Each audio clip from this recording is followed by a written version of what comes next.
What's going on, everybody? So just want to say right quick, Happy New Year's, and I also want to say happy birthday to myself, because my birthday is on New Year's, for those of you who didn't know. And I am now 26 years old. I know, you're probably wondering, well, how come I haven't posted any videos in like the past month and a half, almost 2 months now at this point? Aside from the 2 gameplay videos that I posted a couple of days ago, like I explained in those videos, those are something that I had already previously recorded in early November and had just got around to editing and uploading it to YouTube.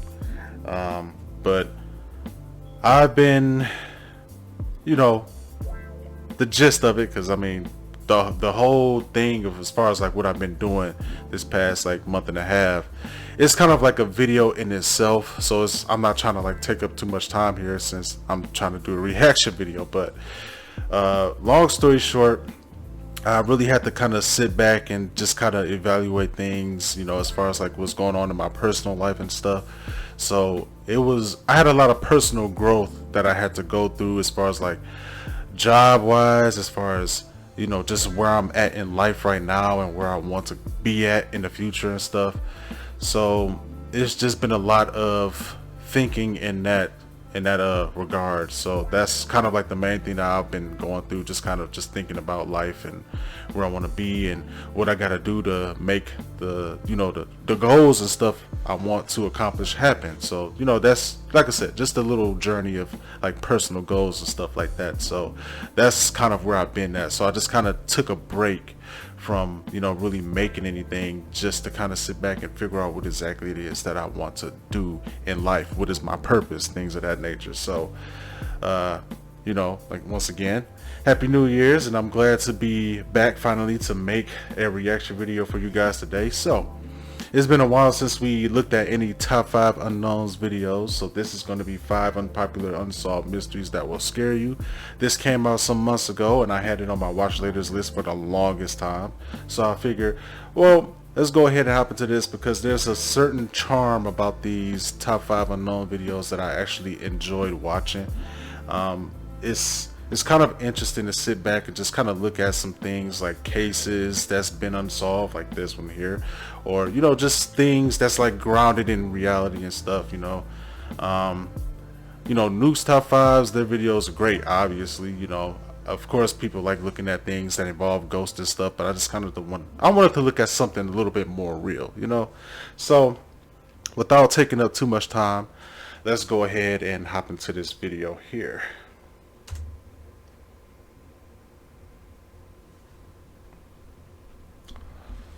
Nothing compares to the chill that runs down your spine while listening to a strange mystery, especially if you're hearing it for the first time.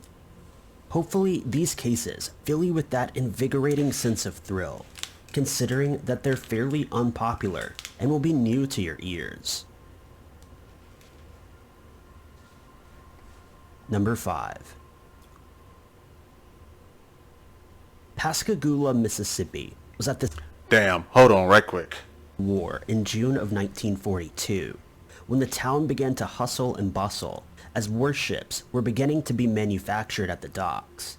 This brought new citizens from different backgrounds and gave the small town a taste of the big city. While working hard to help the US win the war, people were haunted by more than depressing goodbyes. The mystery story of the Phantom Barber began to spread throughout town after a few isolated incidents occurred.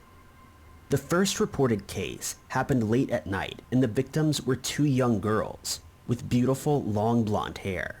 The so-called Phantom snuck in through a window and chopped off a significant amount of hair from both girls' heads. Somehow, he was gentle and stealthy enough to flee the scene in silence, taking his tools and the blonde bundles with him. This event was followed by a similar report in the area, in which another young set of women woke up with huge clumps and sections of hair missing. The media caught wind of the scary story and deemed the criminal the Phantom Barber of Pascagoula in the headlines. After this, Cases seemed to arise. Perhaps the barber got a kick out of his 15 minutes of fame, and during this time, the army was enforcing local curfews and citizens had to have their lights off before a certain time. I mean, well, that's understandable. Even though he hasn't killed anybody yet, I mean, it's still the potential that if he wanted to, he could have done that. So that's understandable. Obviously, you got this guy breaking into people's houses and cutting off hair. Likely around 9 p.m. So it seemed strange that the Phantom wasn't caught by military men patrolling the streets at night. A clue finally came along when the barber got a little messy one night. He left his shoe print on a bed after stepping in wet sand. This seemed like a break in the case, and a reward of $300 was used for anyone withholding information. Women in the town slept with one eye open, overcome with fear. While it may seem like a harmless crime, it's still terrifying to know that a Hold on, there's an ad about to play. grown man Hey, you! Me? Yeah, you! Don't you want to play something? could sneak into your room and violate you in such a way. Plus, this Phantom's crimes grew worse in nature. One night, he snuck into the home of an elderly couple, and instead of cutting their hair, he attacked them. After this, the community was desperate to seek justice, and an arrest was made. See what I'm saying, man? See what I'm saying? That's why I said yet, because I didn't know if he was gonna end up doing something completely different in one of these cases, man. But yeah. William Dolan, a local scientist, was arrested after a clump of hair was found near his home. However, this was the only evidence provided, and it simply could have been placed there by the true Phantom. Charges failed to be filed, but the barber's streak did finally stop. Rumors and reports began to paint the barber as a supernatural being, which in their eyes was the only way to explain such impressive stealth. I mean, or the guy just could have been an expert at breaking into people's houses, or people wasn't doing their due diligence and making sure that their homes was locked up properly. It could be a number of different things to factor in how somebody was able to do that. So Number 4. This case has received media attention on the shows Unsolved Mysteries and Paranormal Witness, yet it's still considered a rather unpopular tale that many people have never heard. Which is strange, considering the baffling circumstances and witness accounts of the unfolding events. Don Decker was an average man serving time in prison when his life randomly spiraled out of control in February of 1983. Don's grandfather had just passed away, and he was allowed to leave prison to attend the services in Pennsylvania. The following details of the event come from Don's own personal retelling of events, as well as details provided by witnesses and official legal records. While washing his hands one evening, Don started to feel lightheaded. He claimed that he was dazed, as though in some kind of a trance he couldn't control. As a result, he passed out and fell to the floor. The homeowner, Bob Kiefer, asked John about the events a short moment later after Don came to and returned downstairs. He reported seeing a man wearing a crown before he completely fell out. This small event was the first stone thrown in what would become an epic tale of horror and mystery. According to Bob, after Don shared his experience, the walls of the home began leaking. The flow was small at first, like condensation rolling down a surface, but eventually the flow became concerning. As the water posed a threat to the foundation of the home, Bob contacted a professional to check the pipes. To their surprise, they found that the leaks were occurring on the side of the house that did not hold any pipes. During this confusing event, the water flow got stronger, and according to Bob, it began leaking upwards from the floor, defying gravity and all logic. In the midst of this ordeal, Bob noticed that Don was staring blankly in the corner, staring forward, completely zoned out and unresponsive. Afraid and unsure of what to do, Bob called the local police. When officers arrived, it's unclear exactly what went down, because an official report was never filed after the first visit. Bob reported that Don was levitating around the house as deep scratches from an unknown source randomly appeared around his body. The officers that arrived were Officer John Bowen and Richard Wolbert. According to reports that were discussed much later, Bowen believed that what they were witnessing could only be explained as a demonic possession of sorts. Meanwhile, Wolbert dismissed the concept entirely and ordered that they leave the residence. Apparently, throughout the rest of the night, Bob had to help Don through a shocking and baffling trauma that played out until sunrise. After word of the alleged paranormal events made their way around the precinct, 2 officers rebelled against Wolbert and took it upon themselves to visit the residence a second time. Those officers, William Davies and John Rundle, reported what they saw as horrifying and, in fact, paranormal. They described details similar to what happened the night before, and also shared a story of witnessing Don's skin burn and sizzle when a gold cross was pressed against him. Despite the clear danger, the officers felt there was nothing they could do more to help this man. So instead of treatment being offered, Don was loaded up and transported back to prison. While at the station waiting to be moved, the water antics seemed to continue, and a plumber was even called. However, officers reported that he left immediately after making eye contact with Don in his cell.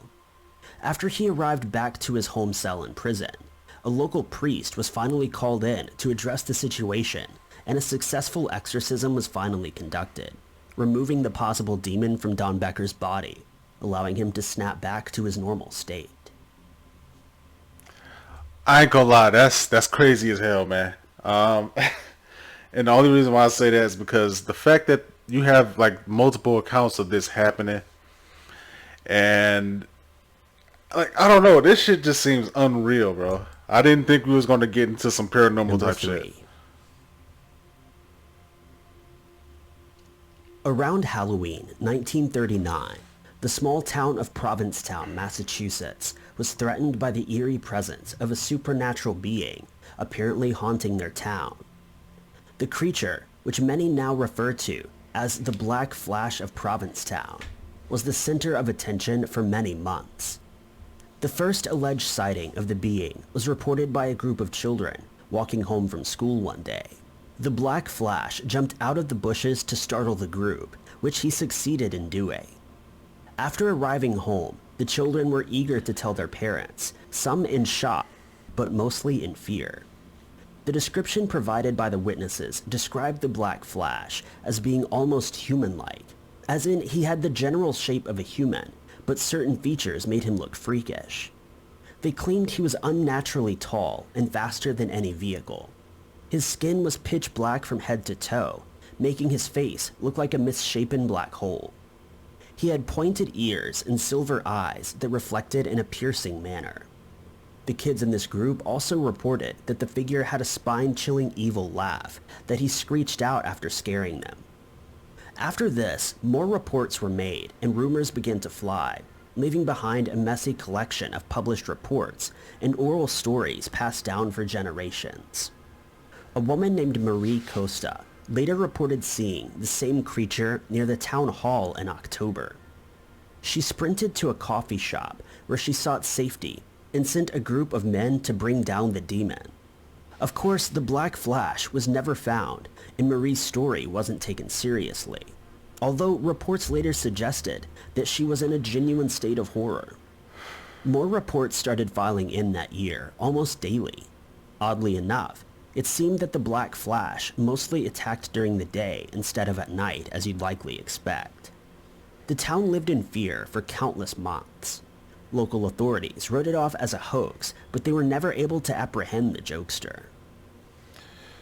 I mean, it's possible that it couldn't have happened because you know how it is. Like once somebody says that they swore they saw something like unnatural, supernatural, or anything like that, then you know you have a bunch of people that come out of nowhere and they say, "Oh yeah, I've also seen this creature too," and they'll give even more descriptions on what the thing could possibly look like, things like that.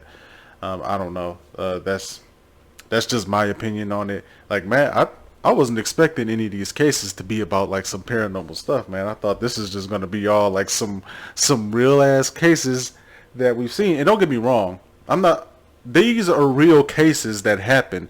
It's just I didn't expect anything supernatural about them. I just thought it was just going to be straight up something about like murderers, serial killers, just things of that nature. I didn't expect it to take a turn like this. Number 2. Although you may have never heard of the Gyra Ghost, it's a famous case in New South Wales, Australia, and is even Another ghost one. considered one of the country's biggest unsolved mysteries in paranormal history. The Gyra Ghost is a terrifying case from 1921 involving a strong poltergeist presence that seemed to target a young girl in the Bowen family. Minnie Bowen was 12 years old when the nightmare started, which suggests that she was the perfect age to be more clearly connected to the spirit world than the average adult, a common theory in paranormal sciences. It all began on April 8, 1921, when the events were suddenly triggered. Although it's unclear by what, loud and seemingly violent thumping rang throughout the house. The noise carried on for several minutes before banging sounds joined the choir. The terror continued without rest and sent the Bowens into a state of panic, unaware of what kind of attack they were under. The reports also claimed that stones rained down from the sky and struck the roof of their home for another few minutes during the madness. Eventually, the action stopped just as suddenly as it had started. Still unsure of what exactly had happened to them, the family tried to carry on with their normal lives. Of course, they failed to do so, because the torment returned and happened almost every single night following the first set. Local law enforcement got involved and concluded that there was no way the family was responsible for the events or part of a hoax. Minnie Bowen did at one point admit to knocking on the walls a few times, but her confession didn't explain anything because the chaos pouring down on the family was much more than a young girl would be capable of. Officers surrounded the house for several weeks at a time and were still unable to find a logical explanation or solution. Through a series of observations, it seemed as though Minnie was the center of the action. She was moved out of the home and sent to live with her grandmother. While the activity finally stopped at the Bowen household, it seemed to follow Minnie, and the noises occurred at her new home as well. Some rumors from time to time reported that Minnie was being haunted by her half-sister, who passed away a few months before the events went down. She apparently passed away at a very young age and left her 18-month-old infant in the care of Minnie and her parents. She was described as a source of stress on the young girl. Some paranormal experts believe that Minnie may have held a strong connection to the spirit world and attracted her sister's tortured soul. Eventually, the torment stopped completely, and Minnie went on to live a normal life and even started her own family. Why do I feel like this last one is going to be a ghost thing too, bro? Number 1. 77-year-old Minnie Winston and her 79-year-old husband, William, experienced a short period of very strange events in 1987. The couple's cozy little home in Atlanta, Georgia, was a place that held many memories and happy years for them. Sadly, the location turned into something quite unsettling when Minnie found blood splatters randomly placed throughout her home. My bad, y'all. I keep skipping because the ads, all that stuff. On September 8, 1987, Minnie noticed the first spill on her bathroom floor. Confused and horrified, she grabbed her husband for questioning, assuming he may have accidentally harmed himself while shaving. William denied that he was the source of the spill, which checked out after Minnie found no wounds or drops on his person. She checked herself, of course, and determined that she wasn't the source either. The confusion wasn't over yet, though. The couple went on to find several more spills and splatters throughout their home. The puddles left behind were relatively small, but the sheer fact that they didn't know where it was coming from was quite concerning. Nearly every room in the house had at least 1 or 2 small spots of red fluid. Time passed, and each time Minnie cleaned up the area, another spill would mysteriously appear. The couple lived alone, had no visitors, and didn't own any pets. They tried to trace the spills through the walls and flooring, but found no openings or leaks that could have been excreting the fluid. Minnie and William finally called the local authorities. The first officers sent to check out the scene. Like, I wouldn't even have let that get that far before I called somebody, man. I would have been called them as soon as I seen just a couple of spots of blood splatters over, all over my house. So, made the mistake of not taking the couple seriously. Unfortunately, age discrimination tainted the investigation because the officers and detectives assumed the elderly couple was simply forgetting accidents. William was on dialysis, and officers dismissed the spills as the result of tubes and needles for the patient. However, they did offer the minimal effort of getting help to have the blood tested. The results shook Minnie and William to their core. The samples tested positive for being human blood, but they were not a match for the couple. In fact, the samples weren't even the same type as Minnie and William. Still, the case was deemed unsolvable by police, and the story ends there. It's unknown what happened in the years that followed. See, I thought I was gonna be able to make like a general statement for like all the videos all the things that were shown in this video here, but obviously not. The 4 out of these 5 were kind of leaning towards paranormal. The first one with the Phantom Barber.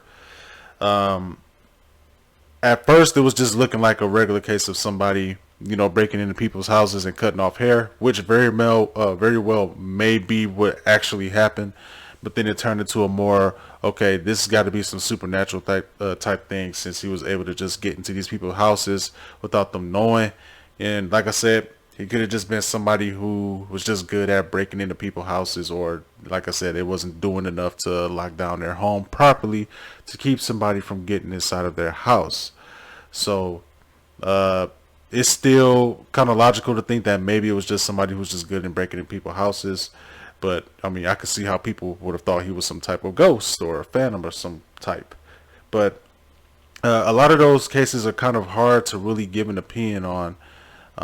Because I mean, a lot of these cases was kind of like going off of people's personal accounts on, what had happened during these cases. Yeah, there were police reports and whatnot, but just from the simple fact that they're unsolved, kind of shows that, I mean, there's not really much I can add to the conversation.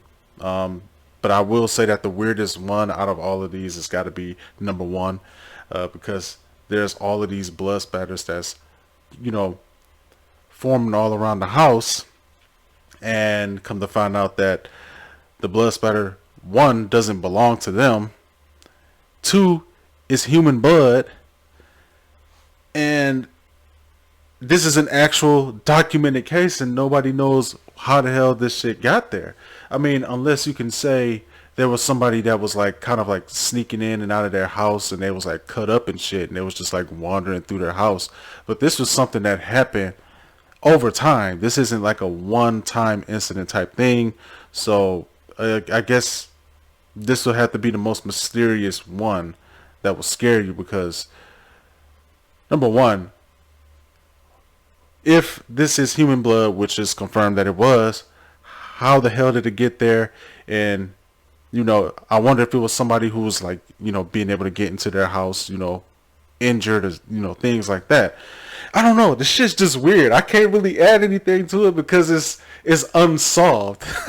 So I can't really form an opinion. And all of these is based on supernatural stuff. So it kind of makes it hard for me to really say anything about it, other than what's been said so far. So, I'll try to do better in the next one, but that's why I said I wanted something that was grounded in a little bit more reality, as opposed to things like ghosts and stuff. Like, I mean, that's all I can really say, man. So that's going to be it for this video, man. So it feels good to be back and, making reaction videos again. And if you've sat through the beginning part where I kind of explained, all that stuff that's been going on with me, like I said, I only gave you the gist of it, but I didn't really give you like in full detail what exactly had happened. Just a lot of thinking that I had to do. But I really appreciate that. So thank you guys for watching. I'll put the link in the description box below so you guys can check out the original video for yourselves, and I will see you guys in the next one. All right, peace.